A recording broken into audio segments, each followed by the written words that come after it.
To Jay already on the agenda. That's pretty good for us. Old business. Yes, Mr. Mayor. Your first item is an action item for deliberation of the millage rate. As you will recall, you've already held 4 public hearings discussing the availability of the tax revenues and other anticipated revenues and to enable you to set the millage rate for 2013. All right. So do we go to the ordinance or deliberate on the millage rate some more? Do you want to talk about it some more? If your council so desires. Okay. If anybody want to talk about the millage rate. Can we go ahead and make a motion first? Well, I think this is it says deliberation here on the agenda. So we need to just, if there's any discussion on it, go ahead and discuss it now. Then you can make a motion. Well, we've had a lot of discussion over the last 4 hearings and certainly yesterday. And our finance director, Bonnie Klein, has been meeting with us and has made multiple presentations here. Yesterday, we proposed, at least talked about, had on the table a millage rate of 2.85, which is quite a bit down from the maximum rate of 3.35 that our charter allows us. I do want to correct that misinformation because I keep getting calls saying, I hear you're going to set the maximum amount, and that's not true. We're really about a half mil below that. So it's what we're talking about is 2.85. I would agree. You know, I told you yesterday I kind of wanted to sleep on it because this is our first millage rate. As we've explained, there's a lot of unknowns and uncertainties. Setting our first millage rate without having historical information is a bit daunting. We've got good estimates, and we're anticipating some certain funds to come in, but there are some unknowns. So we want to proceed cautiously. I think you all know that all of us are fiscal conservatives. We're striving very hard to produce the lowest tax rate possible. I would point out that this proposed 2.85 is a good 2 mils lower than the county unincorporated, what would have been the city rate of 4.96. I think that's going to be a big boon to not only all of our residents, but it's going to be especially good news to commercial properties, businesses, and we sometimes forget the apartment owners who don't get a host credit. But a good portion of our residents do live in apartments, and of course they pass on tax rates to their residents. So for them, it's more than a 2 mil cut in what they would have been paying. So I think that's a very positive thing. What I had to sleep on was whether we had enough reserves or not. I think it's only fiscally prudent to have a rainy day fund. I think because we have so many unknowns, it's been a little difficult to know exactly how much that is. I guess this morning I woke up and said, I think we're okay. I think the revenues look pretty good coming in. They actually look quite good coming in. So I feel like we will have enough of a cushion. And so I would tell you, I would share with my fellow council members that I'm comfortable with the 2.85. Joe? I yield to Jim right now. We'll go in district order. How about that? All right. Okay. Jim? Chicken. Having suggested the 285 yesterday, I'll say again, I think that it does provide, it covers the budget that the mayor proposed. Although it is a tax increase over the net payment, I think that it's prudent. It does provide us, it covers our expenses, and with the anticipated revenue increase that we're seeing now, we understand from our finance director that some of the revenue we anticipate from DeKalb is going to come in higher than we originally budgeted back in the spring. I think the 285 gives us sufficient room to cover our costs, but also with the increase, we will have some reserves built in that if we are prudent, as I expect we are and will be, that we'll have some money to set aside for reserves when we start looking at our mid-year budget adjustment later this year. But I think at this time, the 285 is, I believe, a good number, and I think it's a number that we need to stick with. Joe? Well, the conversation is about struggle, and we did struggle very, very hard with this.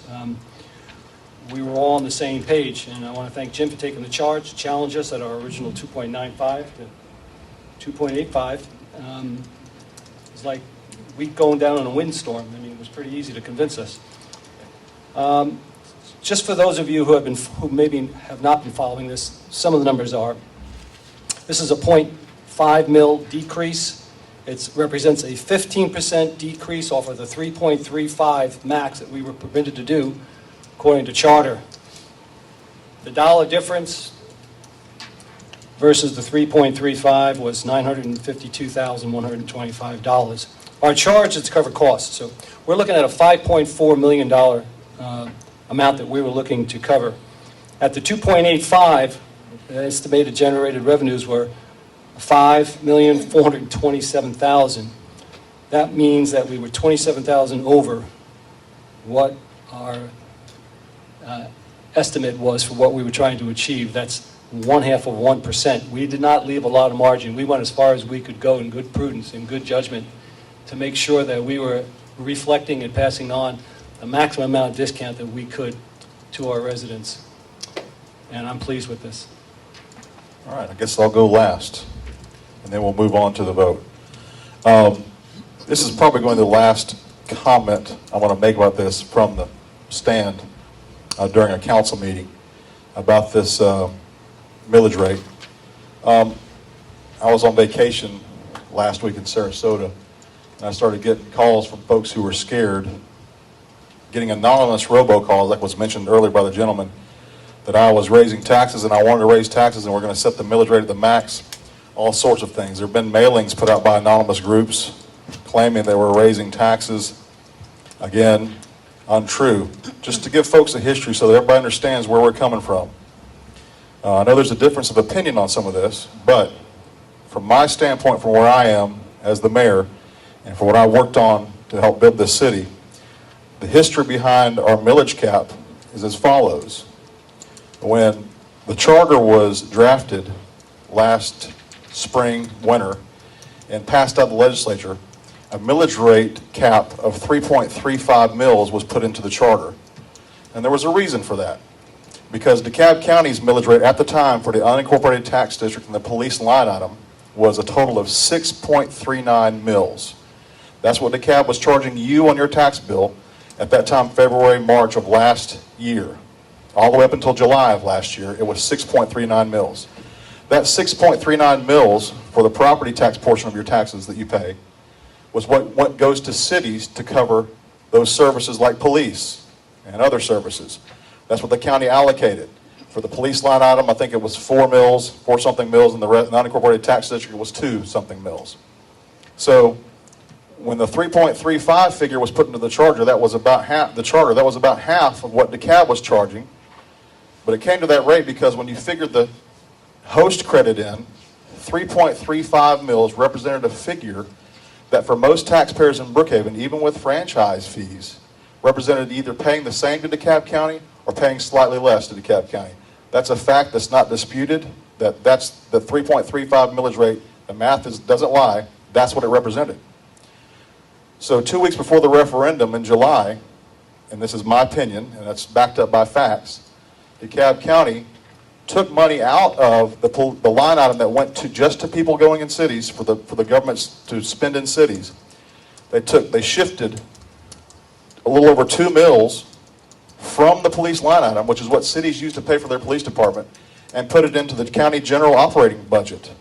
So what DeKalb County effectively did was raise taxes on only people living in cities in July of last year, so that the county could claim if you live in a city in DeKalb County, you pay more taxes than you do if you're an unincorporated DeKalb. That was the reason for the shift, but it was a shell game.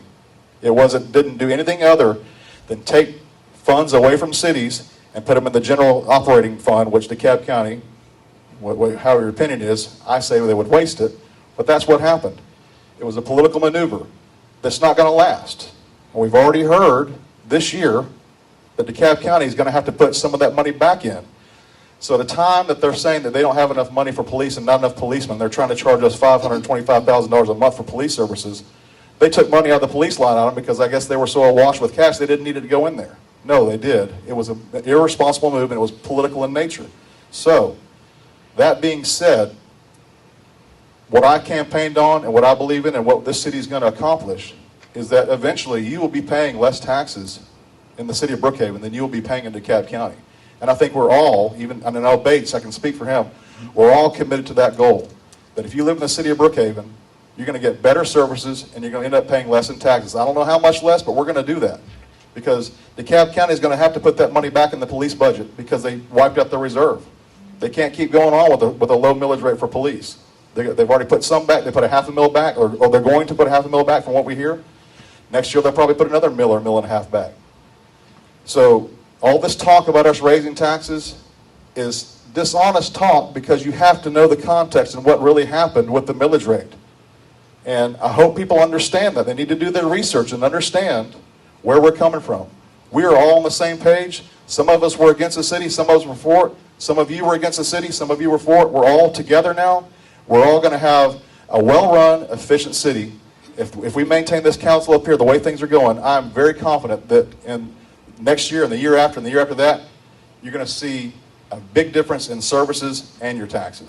So the 2.85 millage rate, which is a $500,000 below our cap, which is the maximum that we can charge, I think it's lean and it's efficient.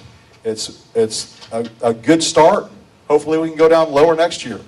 Because I don't want to leave a lot of money, extra money laying around a government for it to spend. Jim mentioned that yesterday. I've mentioned that from the beginning. I don't think we should spend as much or charge as much as we can. I think that you, the taxpayers, need to keep more money in your pockets because you know what's best, how best to spend it. We'll take what we need, we'll assess what we need to run our city efficiently and to provide you good services. And all we ask for you is some understanding and support. And I think we've been getting that a lot lately, and we appreciate that. But we want to make sure everybody's voices are heard. We're going to have another public comment section at the end of this, but that's the last time I'm going to address that issue in this manner from this stage because it's over and done with. We're going to move forward from here, and I hope we all move forward together. So thank you very much. All right. Now we'll go with the ordinance number 2. Yes, Mr. Mayor and Council. Ordinance 2013-07-11, approval of an ordinance of the Mayor and Council of the City of Brookhaven, Georgia, to fix the ad valorem tax rate of the City of Brookhaven for the fiscal year 2013 and for other purposes. All right. Is there a motion on the floor? I move we approve ordinance 2013-05-01, ordinance that the, excuse me, I'm sorry, I was reading that, 2013-07-11, approval of an ordinance, the Mayor and Council to fix the ad valorem tax for the City of Brookhaven for the fiscal year 2013 for other purposes at 2.85 mils. In addition, I'd like to suggest, or I'd like to propose that we direct staff to work with our legislative representatives to explore ways to further reduce the tax burden on our homestead properties in the City of Brookhaven, looking at opportunities that are used in other jurisdictions, either increasing the homestead exemption or decreasing the millage rate for homestead properties, so that in later years we have additional opportunities to further reduce the tax burden on those homestead properties within the city. All right. Is there a second? I would second the motion, and in an effort to provide the superior services that I think the vision of our city calls for in a fiscally conservative way that where we promise to be really good stewards of this money, I too would second this motion to set our millage rate at 2.85. Susan? Any discussion? Yes, Susan? Bates wants to be the third to say, he's watching right now. Oh, Yeah, hey, okay. Bates. And I want to be the fourth on that. All right. Thank you. All right. Any more discussion? All right. All in favor of adopting the ordinance as stated by Councilman Eyre, signify so by saying aye. Aye. All opposed? Madam Clerk, please enter the minutes that this ordinance is passed.